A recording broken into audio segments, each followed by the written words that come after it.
Баршаңызға қайырлы күн. Бүгін ресторандағыдай хачины дайындаймыз. Ең сәтті рецепт деп айта аламын. Жасап көріңіздер. Қамырын дайындау үшін айранға сода, тұз, ұн қосып, жұмсақ қамыр илейміз. Қамыр жұмсақ әрі қолға жабыспайтын болып шығады, бірақ ұнды мөлшерден көп қосуға болмайды, себебі піскен соң сәл қаттылау болып шығады. Начинкасына сырды теркадан өткізіп, оны дайын пюре үстіне қосып, тұз, бұршын қосып, араластырамыз. Содан қамырды теңде 12 бөлікке бөліп, ішіне салмасын салып, қайта түйіп шығамыз.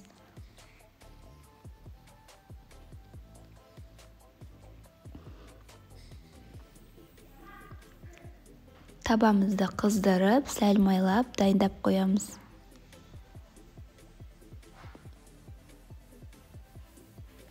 Қамырды барынша жұқа етіп жайып, табамызға салып пісіреміз. Үлкен болып ісігенде қорықпаңыздар, содан келесі бетіне аударып пісіреміз.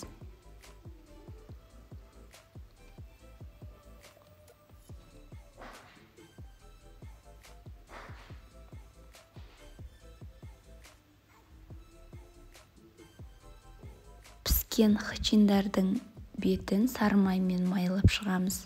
Сол кезде өте дәмді болып шығады.